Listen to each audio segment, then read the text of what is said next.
Judas, capítulo 1, versículos del 12 al 16.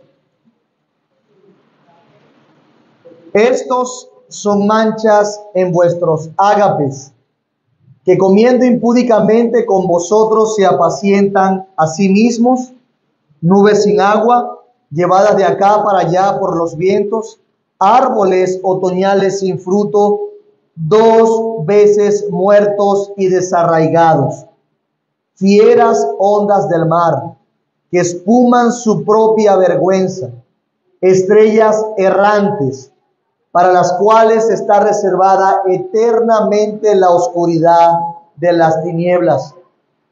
De estos también profetizó Enoc, séptimo desde Adán, diciendo: He aquí vino el Señor con sus santas decenas de millares para hacer juicio contra todos y dejar convictos a todos los impíos de todas sus obras impías que han hecho impíamente y de todas las cosas duras que los pecadores impíos han hablado contra él. Estos son murmuradores, querellosos, que andan según sus propios deseos, cuya boca habla cosas infladas, adulando a las personas para sacar provecho. Oramos. Padre bueno, quiero darte gracias y queremos darte gracias porque podemos cantar, porque podemos levantar nuestras voces a ti. Te bendecimos porque eres el único digno de loor. Te alabamos porque eres el único digno de alabanza. Y ante esto que vamos a estudiar hoy, Señor, que una vez más para nosotros puede parecernos crudo, difícil de digerir, te ruego que nos ayudes. Y te ruego que tu gloria y tu grandeza esté fresca en nuestra mente para poder entender de manera más precisa estos versículos. Ayúdame conforme a tu voluntad y ayuda a tu iglesia y trae salvación. En el nombre de Jesús. Amén. A lo largo de la historia ocurrieron cientos de naufragios en las costas de la Patagonia. Desde el siglo XVI en adelante, fueron aumentando las expediciones hacia el Nuevo Mundo, lo que se conocía en ese momento como el Nuevo Mundo. En el siglo XX no fue la excepción y los naufragios continuaron existiendo. Y uno de esos naufragios fue el del barco Desdémona. Ese barco fue construido en Hamburgo, en Alemania, en 1952. Y este barco era un buque de carga fuerte para su momento, estable, que había realizado varios recorridos ya. Pero este barco encalló en el Cabo de San Pablo, en Tierra del Fuego. Y este es uno de los barcos más antiguos y llamativos de la Patagonia porque todavía sigue viéndose. El punto fue que encalló. Era un barco veterano y ese barco comenzaba a operar para la compañía Cormorán, conocida así, de líneas marítimas en la década de los 60. Además tenía 2 naves gemelas, Ofelia y Cleopatra. Uno de ellos se hundió en costas venezolanas y la otra fue desechada en Buenos Aires. Y en 1985, esta nave de la cual le hablaba, la Desdémona, llegó a Tierra del Fuego con más de 20 tripulantes y carga de bolsas de cemento. Y por la baja velocidad en la que iba y el fuerte viento de la Patagonia, el recorrido finalizó en TDF. Un golpe inesperado provocó una inundación en las bodegas. La tripulación varó el barco intencionalmente para evitar el naufragio. lo golpearon por abajo, se dieron cuenta que se iban a hundir y lo encallaron. Esta es una de muchas historias de naufragios y de barcos que chocan con rocas o arrecifes. Ahora, por un momento, imaginemos a la iglesia, al pueblo cristiano, como un gran barco que va camino a puerto después de un largo viaje. Y que efectivamente, para llegar a ese puerto, debe soportar, esquivar y luchar contra grandes peligros en el mar, como vientos tempestuosos, desorientación en el mar y callos o arrecifes o formaciones ocultas en el mar a muy poca profundidad que pueden hacer que el barco no termine su curso. Podemos imaginarnos la iglesia de esa manera. Y Judas, en este pasaje, está tratando como parte, o está hablando también como parte importante de la tripulación, de advertir de los peligros, recordándole al pueblo de Dios en ese momento de los grandes peligros y desafíos que tendrían por delante. Y les recuerda la historia de otros barcos que naufragaron. Él le anticipa, viendo los grandes vientos que vendrían y mostrándoles, de hecho, el camino para evitar los escombros que había en el mar. Y lo hace así, lo hace advirtiéndole de los falsos maestros. Dice el versículo 4 de Judas 1, porque algunos hombres han entrado encubiertamente, los que desde antes habían sido destinados para esta condenación, hombres impíos que convierten en libertinaje la gracia de Dios y niegan a Dios, el único soberano, y a nuestro Señor Jesucristo. Y nosotros vimos en su momento que él explica muy bien cómo es que estos habían sido destinados para condenación, aquellos que iban a ser un peligro inminente para la iglesia. Y les muestra el pueblo de Israel, lo que pasó con ellos, les muestra lo que pasó con los ángeles y les muestra lo que pasó con Sodoma y Gomorra. Y del versículo del 8 al 11 explica esos pecados, los describe, los compara inclusive con Caín, con la impiedad de él, con Balaán, cómo Balaán convierte en libertinaje la gracia de Dios y su trabajo, y con Coré, que negaron la autoridad de Dios y a los líderes que Dios había puesto en ese momento. Y lo que vemos entonces es un paralelo histórico que Judas ha hecho, recordándoles lo que pasó antes con estas personas que decían tener una relación con Dios, pero que lamentablemente terminaron dejándose llevar y expusieron lo que realmente estaba en su corazón. Ahora, lo que hace aquí es hacer una comparación directa de la conducta de los falsos cuando estuvieron dentro de la iglesia y los compara con los creyentes verdaderos en la iglesia. Una de las cosas que más me llama la atención de este tipo de mensaje, como lo que presenta Judas, es que la intención de lo que dice es directamente proporcional a la persona de Dios. Lo que dice y la intensidad como lo dice es directamente proporcional a lo que es Jesucristo, lo que significa Jesucristo. La intensidad con que escribe es directamente proporcional a lo que Dios espera de su iglesia en Cristo. Por lo tanto, la fuerza, la determinación, la comparación, lo tenaz, lo explícito y apasionado de la forma de comunicarse refleja el deseo de que los creyentes estén bien informados de la verdad y eviten estas cosas, contiendan por la fe, eviten esos escombros o arrecifes que como iglesia vamos a encontrarnos en el camino, porque si no lo evitan, terminarán naufragando.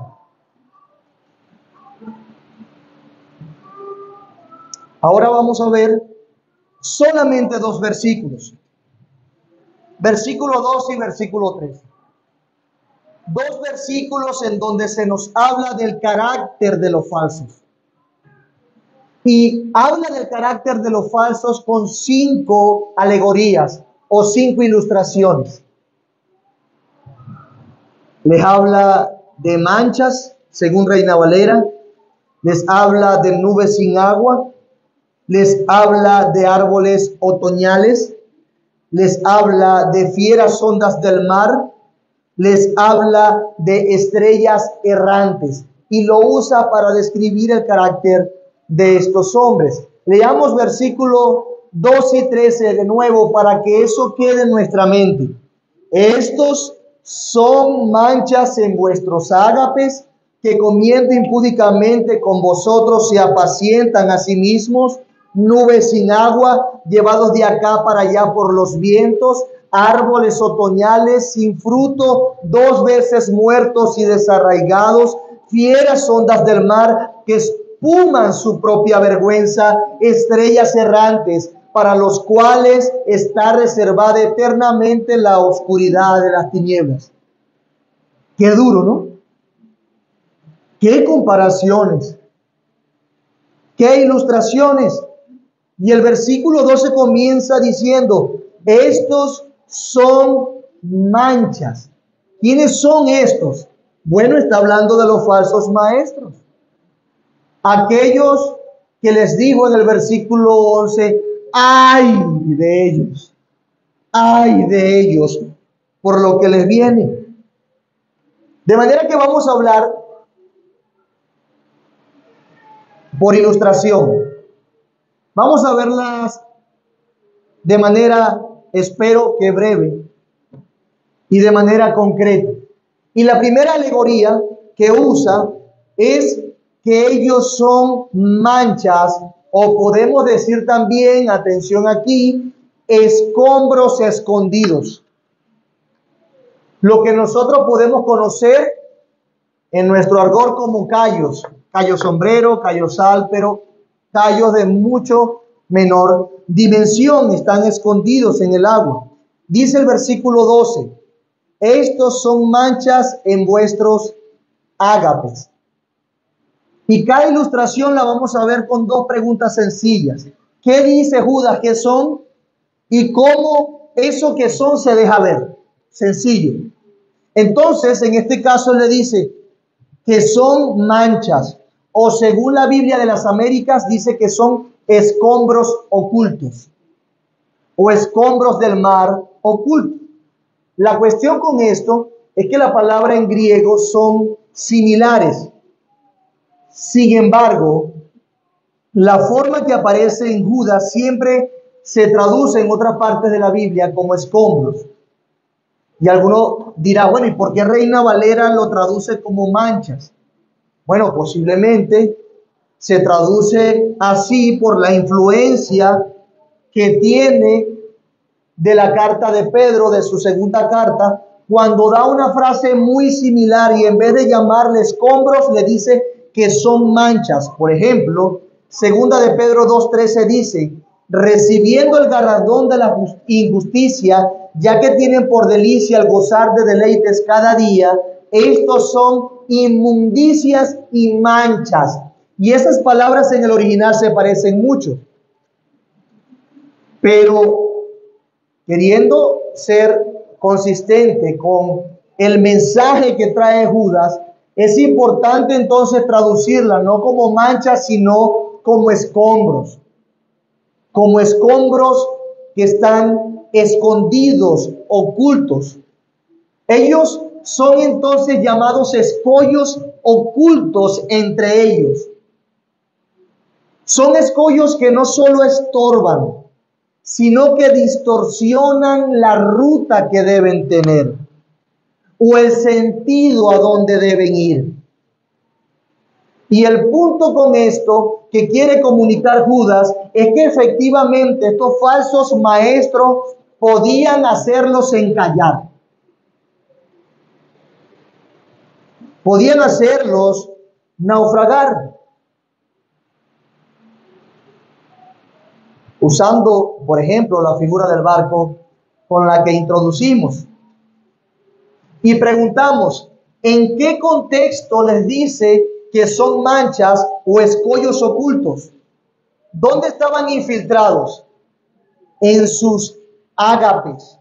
Son manchas o escollos ocultos en vuestros ágapes. Ahora, esto de ágapes en el Nuevo Testamento son simplemente definidas como celebraciones de coinonía que se realizaban con el fin de celebrar y recordar la comunión que hemos tenido en Cristo y su obra redentora. La manera de celebrar los ágapes o la cena del Señor en el Nuevo Testamento era un tanto diferente a cómo nosotros lo hacíamos, o lo hacemos, mejor dicho. Había la participación formal de la mesa, pero también como un ágape, una coinonía, diríamos nosotros una comelona de creyentes, donde con lo que hacían en ese momento evocaban la obra de Cristo, su unión, su amor, su redención, su perdón, y celebraban así. Ahora, nuestros ágapes quizás no tienen incluido, o nuestra celebración de la cena no necesariamente tiene incluido un ágape como tal. Y eso hay que aclararlo. Sin embargo, en ese momento sí estaba. Y estos hombres estaban allí y nos dice el pasaje que eran como escollos que hacían tropezar. Y esto nos recuerda la idea también que Pablo mencionó en Corinto, cuando exhorta a los de Corinto por el mal uso que estaban haciendo de esos ágapes. Los regaña, les exhorta. Estaban saliendo de la fraternidad que eso debía comunicar y lo que estaba haciendo era una parodia. Y lo que quiere decir Judas aquí es que estos promovían un desarrollo inadecuado e irreverente de esos momentos de ágape. ¿Qué hacían estos hombres? Promovían un desarrollo inadecuado e irreverente de aquellos ágapes. Ellos desvirtuaban, ellos torcían la dirección correcta que debían tener esos momentos de celebración. El sentido que debía tener ese tiempo, estos hombres los desvirtuaban. Y la pregunta es, ok, pero ¿cómo lo hacían? ¿Cómo lo hacían para desvirtuar esos momentos? Bueno, el versículo nos dice que comiendo impúdicamente con vosotros se apacientan a sí mismos. ¿Sí lo pueden ver en el versículo 12? Que comiendo impúdicamente se apacientan a sí mismos. Ellos comen impúdicamente. ¿Pero qué quiere decir esto? Bueno, ellos comen sin ninguna fobia, sin ninguna vergüenza, sin ningún temor, sin ninguna actitud reverente, sin ninguna actitud humilde que expresara el ejercicio de ese ágape. Así comían, sin vergüenza, impúdicamente. ¿Y qué demostraban con eso?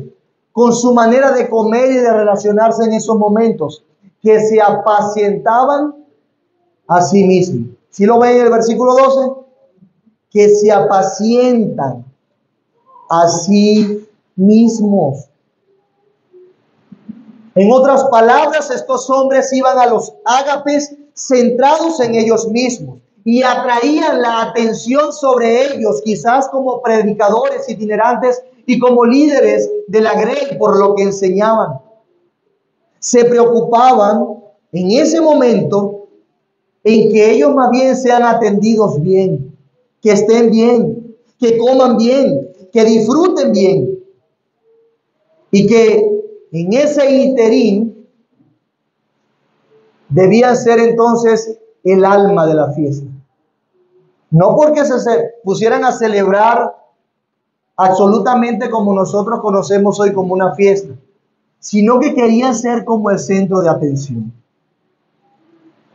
Comen impúdicamente, se apacientan a sí mismos, apacentándose a sí mismos. Ellos exaltaban su particularidad entre el resto. Y una de las cosas que hacían por su supuesto cargo de maestros era asumir y comunicar a otros que se merecían algo y que son dignos de un honor diferente.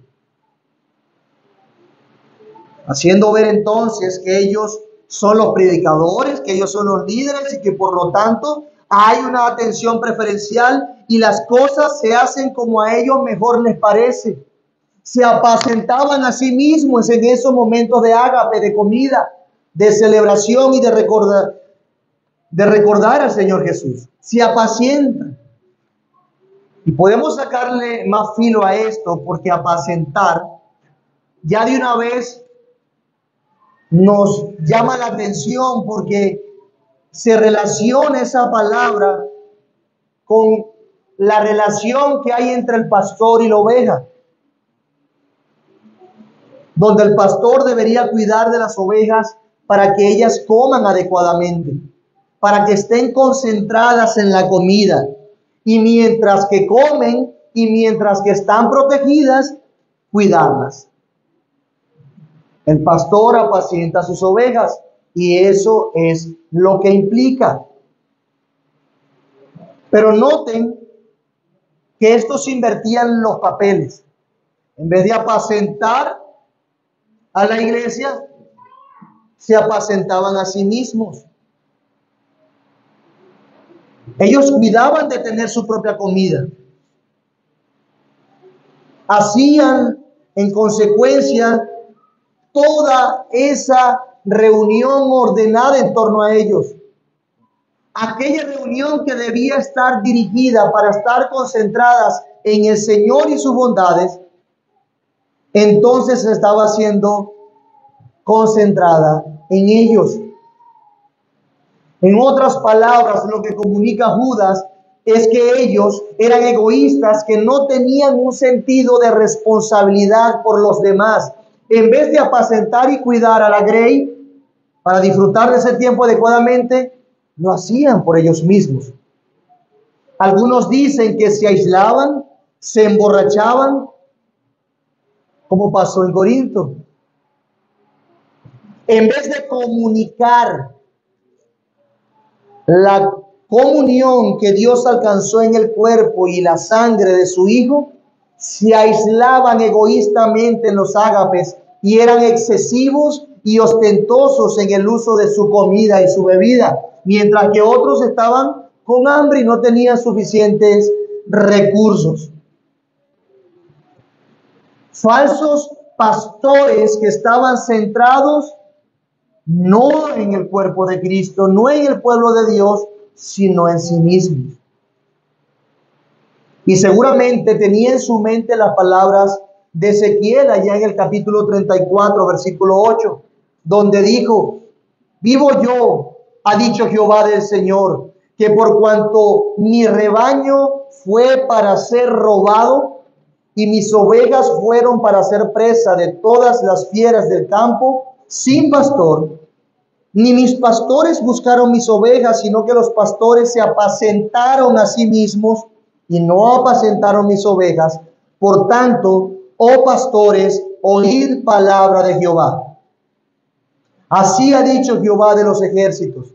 Así ha dicho Jehová el Señor: he aquí yo estoy contra los pastores y demandaré mis ovejas de su mano y les haré dejar de apacentar las ovejas. Ni los pastores se apacentarán más a sí mismos, pues yo libraré mis ovejas de sus bocas y no les serán por comida. Una amonestación fortísima contra aquellos pastores que se apacentaban a sí mismos, y Judas hace eco de eso para hablar adecuadamente de esos falsos que estaban entre ellos. Por eso, en vez de guiarlos a la verdad, parece que los estaban guiando más bien era a naufragar, estorbaban, eran como rocas ocultas que podían hacer naufragar a los hermanos. Por eso es que Barclay en su comentario dice, estas personas eran como rocas ocultas en que la comunidad de la fiesta del amor corrían peligro de naufragar. Estorbaban, guiaban mal. Si podemos traerlo a nosotros de manera breve, yo quiero darle gracias a Dios porque he visto en el tiempo cómo el Señor nos ha ayudado a avanzar en esto. Yo sé de hermanos que tienen más que otros, y no es que tienen mucho, pero se preocupen en ayudar a otros en nuestros ágapes o en nuestras reuniones. Sin embargo, este llamado de atención siempre es oportuno. No nos descuidemos. No nos descuidemos de procurar aún más estar interesados por los otros y servir a otros. No nos descuidemos porque Satanás anda poniendo aquellas rocas que pueden hacernos tropezar. Satanás está buscando ocasión para que se levante entre nosotros murmullos.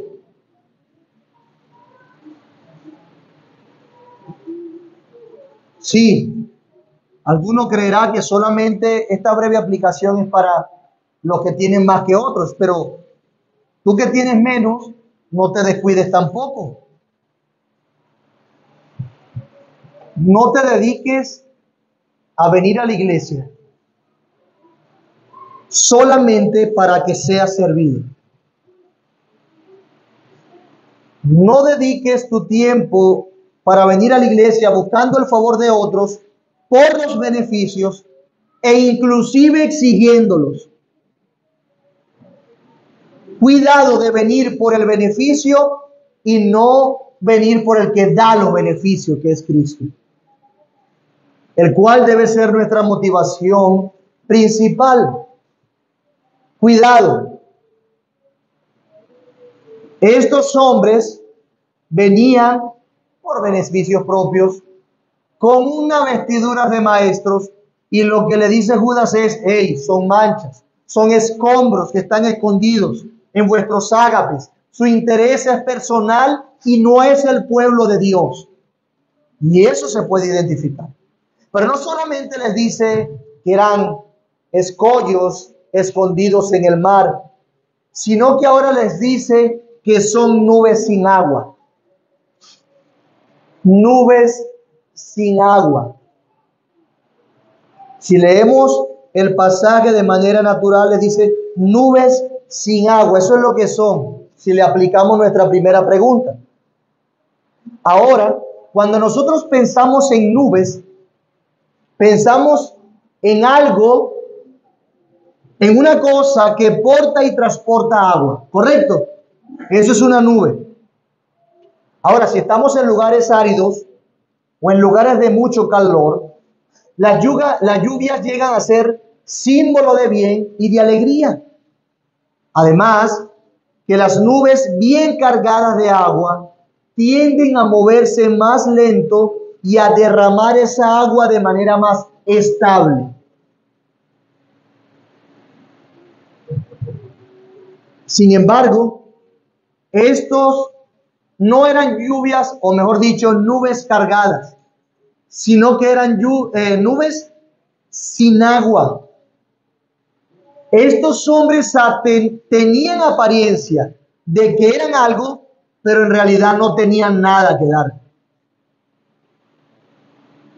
Parece ser que la idea es que ellos comunicaban que venían a aplacar el calor, a traer provecho y crecimiento, consolación y gozo, pero no era así. Eran nubes sin agua. Ellos prometían que eran hombres de Dios, que iban a predicar y se preocupaban por la iglesia y hacían promesas y promesas, pero no cumplían. Nubes sin agua. Creo que Judas, como buen judío también, le pasó por la mente Proverbios 25:14. Proverbios 25:14 dice: como nubes y viento sin lluvia, así es el hombre que se jacta de falsa liberalidad. Lo repito, como nubes y viento sin lluvia, así es el hombre que se jacta de falsa liberalidad. Y si lo leo en las Américas, dice así: como las nubes y el viento sin lluvia, es el hombre que se jacta falsamente de sus dones. Repito en Reina Valera, en las Américas: como las nubes y el viento sin lluvia, es el hombre que se jacta falsamente de sus dones. Eso es lo que eran ellos, nubes sin agua, que decían ser, que decían tener, que decían saber, pero se jactaban falsamente. Y la misma comparación que hace el proverbista lo hace Judas. Nubes sin lluvia, viento sin lluvia. Hombres que se promovían a sí mismos, que decían que podían hacer las cosas mejor y que sí podían hacerlas, no como otros. Nubes sin agua, nubes sin agua, autopromoviéndose. Prometen, pero cuando se evalúan en profundidad no dan nada. Pero ¿cómo se ven que son nubes sin agua? El versículo nos lo dice. Son nubes sin agua llevadas de acá para allá por los vientos. Llevadas de acá para allá por los vientos. Su inestabilidad los delata. No tienen aquello que realmente los hace firmes como nube. No tienen aquello que realmente los hace beneficiosos para otros. Están vacíos de Dios y llenos de sí mismos, falsos. Sus intereses no son divinos. Sus intereses son terrenales. De manera que van de aquí para allá buscando la manera de que alguien les crea que son lo que dicen ser. Si yo soy, si yo sé, si yo hago. No, pero allá no. Tienden a ser en nuestro contexto actual aquellos hombres siempre renegados, siempre incomprendidos, siempre víctimas, siempre buscando que lo reconozcan y le hagan justicia. Llevados por los vientos de aquí para allá. Así eran esos hombres. No difieren mucho de los falsos de ahora. Que si no le creen aquí, no pueden sacarle plata aquí o en algún lugar a otros hombres, o a muchas personas se van a otro lugar tratando de hacer ministerio. Llevados de acá para allá porque estaban cargados de aire nomás. El agua que los estabiliza no la tenían. Cualquier viento de doctrina entonces los mueve. La novedad los atrae. O el nuevo conocimiento, aunque bueno, quizás lo desestabiliza llevándolo con rapidez a donde no deben. Nubes sin agua. Nubes sin agua. Llevados de aquí para allá por la fuerza de los vientos. Inestables. Inestables.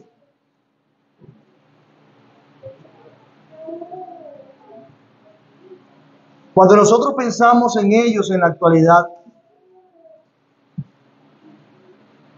Pensamos en que el compromiso de esas personas o de esos hombres dependen de cuánto espacio se le dé,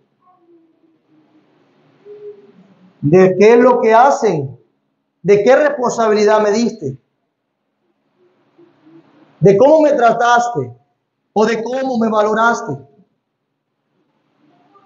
Nubes sin agua, de aquí para allá. No solo compara o los ilustra con escollos escondidos en el mar o con nubes sin agua, también les dice árboles otoñales sin fruto. Árboles otoñales sin fruto. Versículo 12. 2 veces muertos y desarraigados. Los árboles, como sabemos, o si no lo saben, en otoño pierden sus hojas, no dan fruto. Y lo que está haciendo Judas, es decir, son como árboles en otoño que parecen secos, así como se ven. Pero nosotros sabemos que aunque los árboles en otoño boten las hojas, al cambio de temporada entonces empieza otra vez el ciclo para prepararse y dar fruto. Sin embargo, estos falsos no dan fruto, no lo dan. ¿Y cómo se ve? ¿Cómo vemos que no dan fruto? Son 2 veces muertos y desarraigados. No dan fruto nunca porque están muertos. Están desarraigados, separados de la raíz. De hecho, un comentarista, Istemacher, a mi pronunciación, para explicar la idea lo dice de la siguiente manera. Aquí Judas presenta una imagen de un árbol frutal muerto que aparentemente no ha producido nada para la cosecha durante el otoño. Para el hortaleno, estos árboles estaban muertos, es decir, inútiles, y por lo tanto los desarraigó de la tierra para hacer lugar para otros árboles. En su estado de desarraigo, la madera del árbol se secó, de modo tal que el hortalero puede aptamente llamarlos 2 veces muertos. No sirven para nada aparte de avivar el fuego.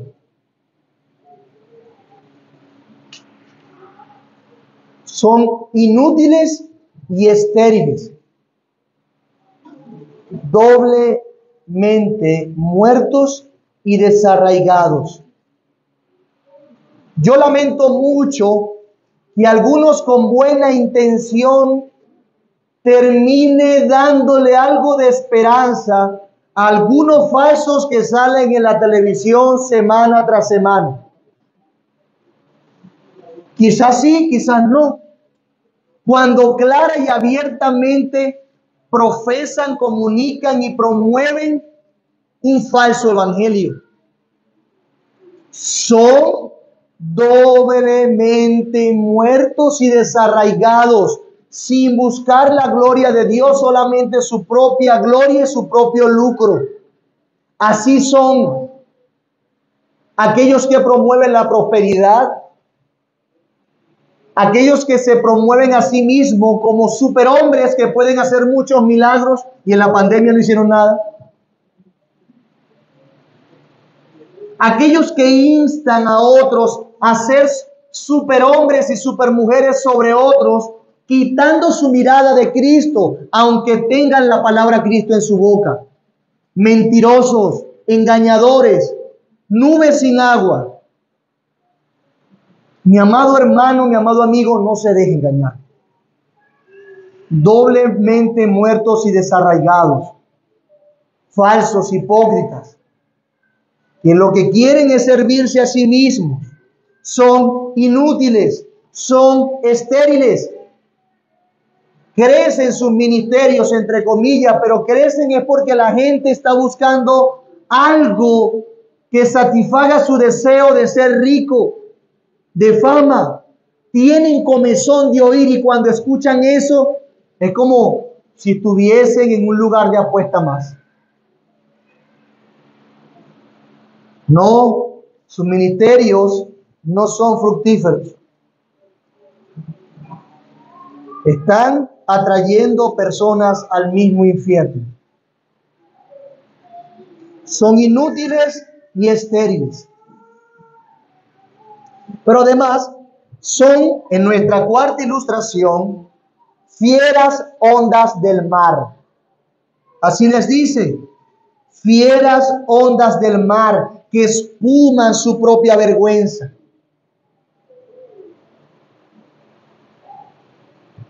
¿Qué son fieras ondas del mar? ¿Qué es una onda del mar fiera? Bueno, en nuestros términos, una ola grande y furiosa, con mucha fuerza. Y esto lo que hace comunicar es simplemente su desenfreno. Pegan duro con su desenfreno. Y en su desenfreno simplemente se exhibe lo que son, hacia dónde van, lo que quieren. Se transmite la idea de desenfreno. Espuman, así se deja ver su pecado, espuman su propia vergüenza. ¿Cómo? Bueno, agarra uno de esos hombres, diríamos en términos bien coloquiales, jurúngalo un poco y verá su reacción.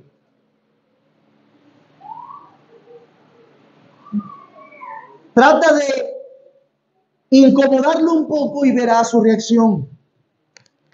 Ellos dejan ver su pecado en continuas reacciones emotivas a las diferentes situaciones.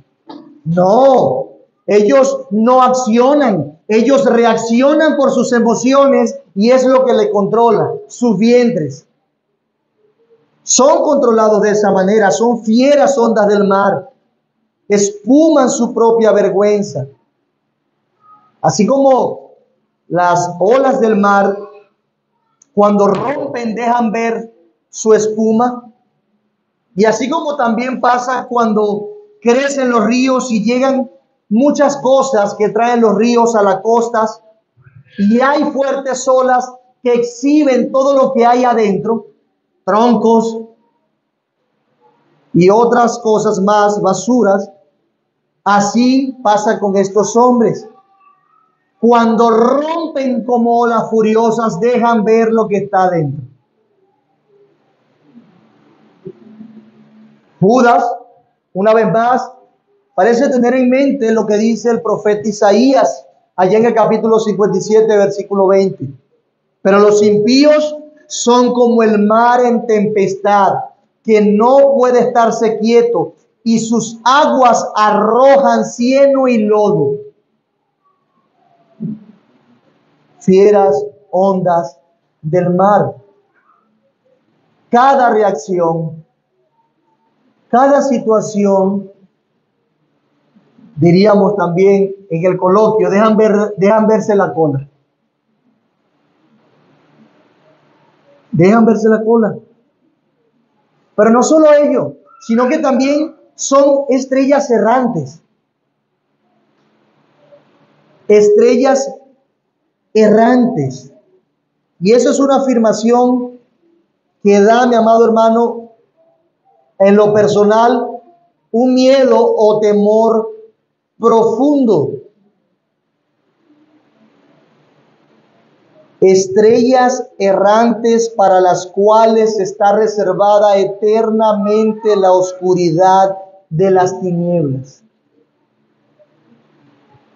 Reservada eternamente la oscuridad de las tinieblas. ¿Se lo imagina un poco?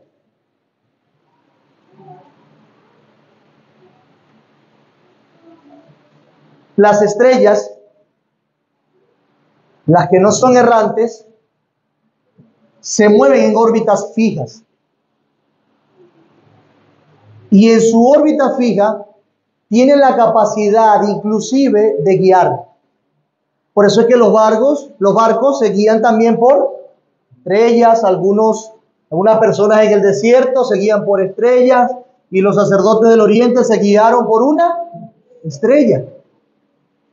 Es una capacidad de las estrellas que se mueven en órbitas fijas.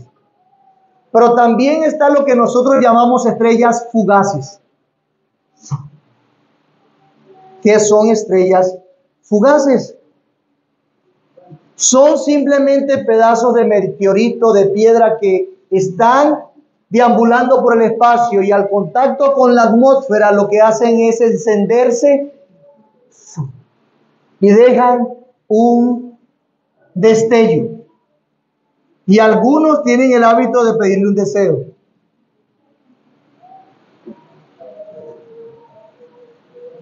Esas son las estrellas fugaces, que nosotros también podemos ver en el pasaje como estrellas errantes. Esas estrellas fugaces o errantes no pueden guiar a nadie. Esas estrellas errantes no guían y se desaparecen en la luz de su propia destrucción. Eso es lo que pasa. Mientras son destruidas, alumbran, se incendian. Y así son estos hombres que dicen creer tener la capacidad de hacer algo bueno para guiar, dirigir o enseñar al pueblo de Dios y simplemente son estrellas errantes.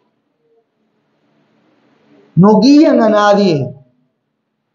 Desobedientes, que van de aquí para allá, que no aman al Señor de verdad.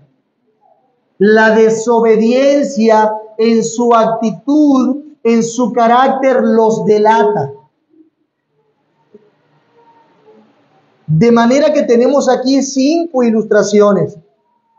Una que simboliza el engaño, otra que simboliza la inutilidad, otra que simboliza el desenfreno de estos hombres que se dan en sus propias pasiones, y una que simboliza la desobediencia y la guía equivocada al mal camino. Eso eran estos hombres. Y Judas quiere presentarlo así porque las imágenes evocan una vez más las totalidad o las muchas de las ilustraciones judías que tenían sus destinatarios. Y ellos estarían diciendo, wow, tenemos que estar pendientes con esta situación y con este tipo de personas. La cosa es seria. ¿Por qué puede Judas, una vez más, como les dije la semana pasada, ser tan firme en esto? Claro, es que lo que se espera de la iglesia es totalmente antagónico a lo que estos hombres promovían y en cómo vivían. La iglesia debe decir la verdad. Los pastores y los maestros deben decir la verdad. No deben estar engañando, no deben estar prometiendo y no cumplir. Los pastores y la iglesia son útiles. No son violentos, no están en el desenfreno. Son obedientes, o al menos deberían hacerlo. Deben apacentar y guiar a las personas hacia Cristo. Eso es lo que hace la iglesia, no otra cosa. Por eso es que cuando hablamos de lo falso decimos, hermanos, si escuchas a alguien que te aleja de Cristo a través de un método terrenal, no le sigas, son falsos. Esa no es la iglesia de Cristo. No lo es. Corre, sal de allí. Porque lo que tenemos en las Escrituras acerca de los hombres de Dios que han de conducir al pueblo de Dios, lo podemos ver en un ejemplo perfecto en la persona de Jesucristo. En Cristo está el diseño y el prototipo correcto para que tú seas el hombre que Dios aparte para guiar a su pueblo. En Cristo, no en ti ni en tus habilidades, no en ti. Por eso es que pensando en Cristo como ese pastor por excelencia, es que Ezequiel le responde, Dios responde en Ezequiel acerca de los falsos pastores y dice que dará un pastor. Mire cómo lo dice. Ezequiel 34:20 en adelante. Por tanto, así les dice Jehová el Señor: he aquí, yo juzgaré entre la oveja engordada y la oveja flaca, por cuanto empujasteis con el costado y con el hombro, y acorneasteis con vuestros cuernos a todas las débiles, hasta que las echasteis y las dispersasteis. Yo salvaré a mis ovejas, y nunca más serán para rapiña, y juzgaré entre oveja y oveja, y levantaré sobre ellas a un pastor, dice Jehová, y él las apacentará. A mi siervo David, él las apacentará, y él les será por pastor. ¿Quién es este? Sino nuestro Señor Jesús. Yo Jehová les seré por Dios, y mi siervo David príncipe en medio de ellos. Yo Jehová he hablado. Y he allí la referencia de alguien que verdaderamente apacienta el pueblo de Dios. He allí la descripción. Dios nos daría a Cristo, y Él es el ejemplo de un hombre que ha de dirigir y enseñar a la iglesia. Pero en contraste, Jesús se presenta no solamente como el verdadero pastor o príncipe de los pastores, sino que también la Biblia nos enseña que Él es veraz, Él no está engañando, Él es la verdad. Tanto así que Pablo, en su salutación a Tito, dice: en la esperanza de la vida eterna, la cual Dios, que no miente, prometió desde antes del principio de los siglos. ¿En quién? En Jesucristo.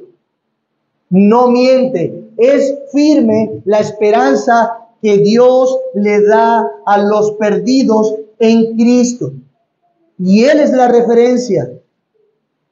Pero además, Cristo también termina siendo un contraste con estos hombres, porque Él predicaba la verdad.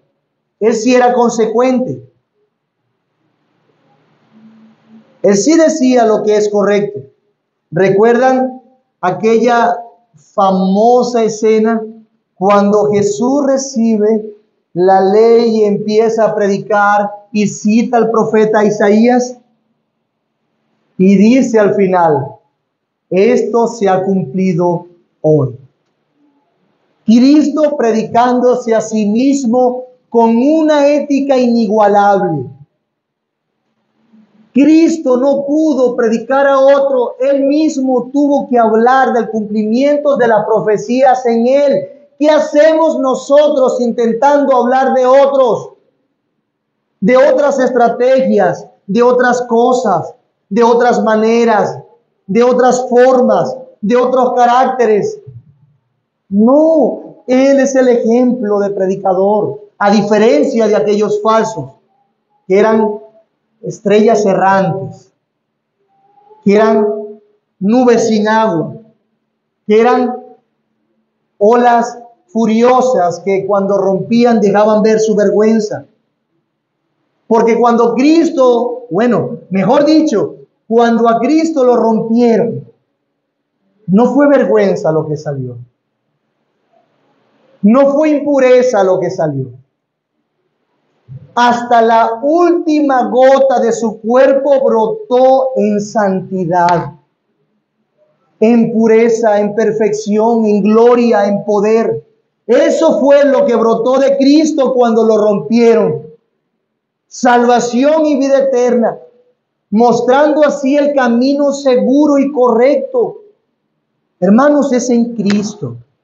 ¿Qué contraste tan grande hay en esto? Grandísimo. Por eso, pensar en Cristo siempre es lo adecuado. Pero ahora para nosotros como iglesia, yo necesito recordarles una vez más que estemos en guardia, mis amados hermanos. No nos imaginemos un lobo feroz que viene echando espuma y aullando y queriendo matar al pastor o hablar del pastor mal a primera instancia. No. Estemos en guardia, porque Satanás es astuto. Y en Hechos 20 se nos recuerda esto. cuando nos dice, y Pablo le dice a los ancianos de Éfeso, estando en Mileto, vendrán lobos rapaces, no perdonarán el rebaño. ¿De dónde, Pablo? De afuera. Entonces vamos a poner una valla. No, ya va, deja un espacio abierto, porque de dentro también se levantarán y tendrás que expulsarlos. Hay que estar en guardia. Como diríamos en mi barrio, hay que estar siempre cuadrados.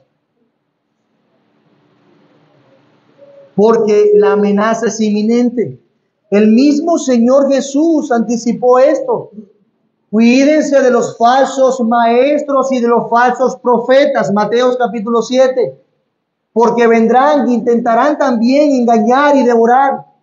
Muchos me dirán en su momento, Señor, Señor, en tu nombre echamos fuera demonios.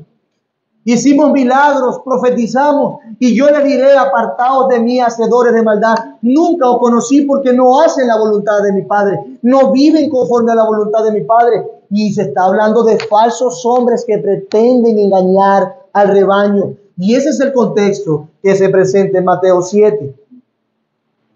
Y tienen su boca llena de palabras evangélicas. De palabras evangélicas. Jesús nos advirtió. Esos hombres no llevan a ningún lado a nadie. No lo llevan. Por eso, mi amado hermano, si queremos cultivar la humildad necesaria para atender al llamado de Judas de contender ardientemente por la fe, una vez más, lo que está dentro se deja ver. Nosotros mismos deberíamos estar cuidando de nosotros mismos para no comportarnos como uno de esos hombres que intentan engañar, apacentarnos a nosotros mismos, creernos lo que no son, murmurando entre nosotros. Nosotros deberíamos cuidarnos para no ser esos hombres que apenas lo puya, sale lo que son. Que reaccionan emotivamente y no conforme al carácter que Cristo ha cultivado en ellos.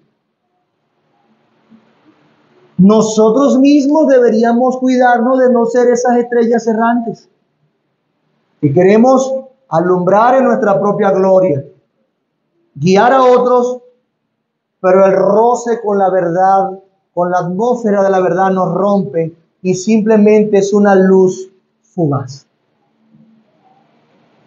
Hermanos, cuidémonos nosotros mismos. Lo que está dentro se deja ver en la práctica, en el día a día. Inclusive orar diciéndole, Señor, por favor, guárdame de ser yo este hombre o esta mujer. No ser un hombre como ese que intenta promoverse, que intenta hacer estas cosas, no llevará a ningún lado, ni llegará a ningún lado. Hombres como estos pueden hacernos encallar, hermanos.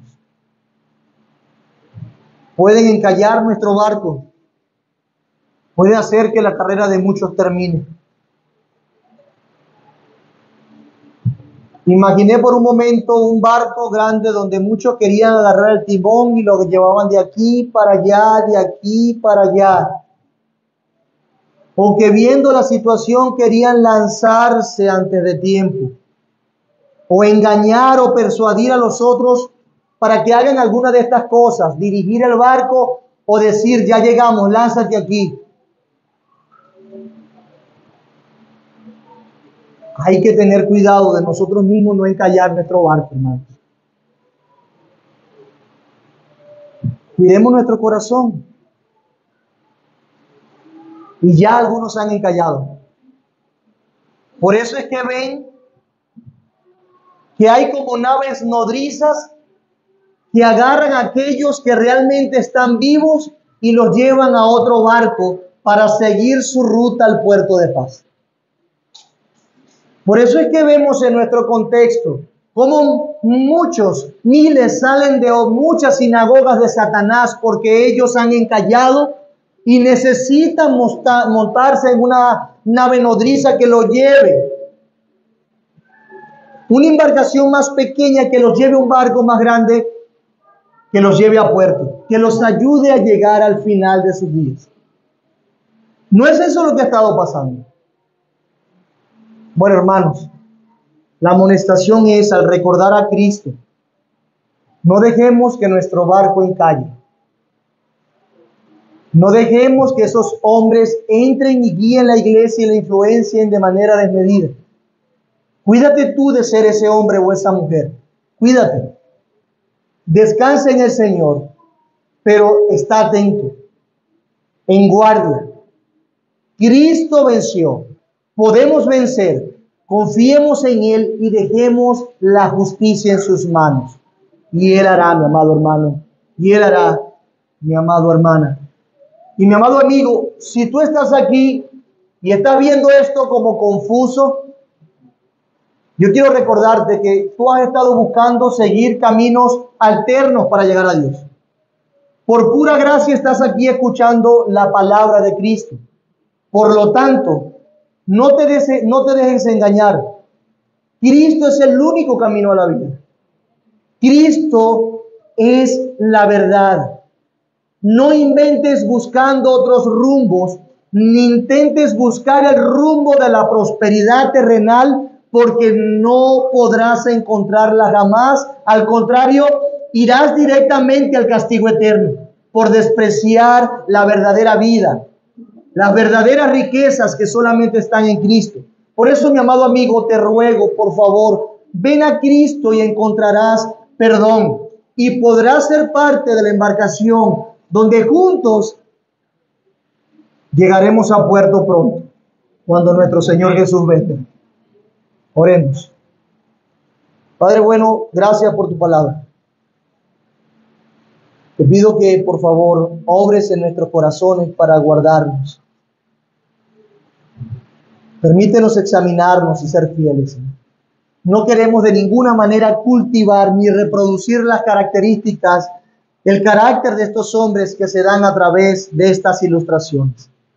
Pero perdónanos, Señor, porque quizás no somos tan impenitentes o escandalosos en nuestros pecados que se parecen a estas ilustraciones, pero sabemos que sí lo hemos cometido, Señor. Muchas veces nos hemos comportado como apacentándonos a nosotros mismos. Muchas veces nos hemos comportado engañando, siendo nubes sin agua, yendo de aquí para allá. Nuestra boca no comunica el agua de vida eterna. Muchas veces hemos buscado nuestra propia gloria y hemos desobedecido y andado de manera errante, buscando cumplir nuestros propios caprichos. Perdónanos, Señor. Hemos pecado, lo sabemos. No queremos ser indulgentes con nosotros mismos. Preserva a esta tu iglesia para que siga ayudando a muchos a llegar a puerto, Señor. Ayúdanos, por favor. Y que tu nombre sea glorificado siempre en nosotros, en medio nuestro, como tu iglesia, en fidelidad y santidad, en amor, en cuidarnos los unos a los otros, en imitar a Cristo nuestro Señor. Por favor, oh Dios, presérvanos y guárdanos como lo prometiste, y trae salvación a pesar de nosotros, te lo ruego. En Cristo Jesús. Amén.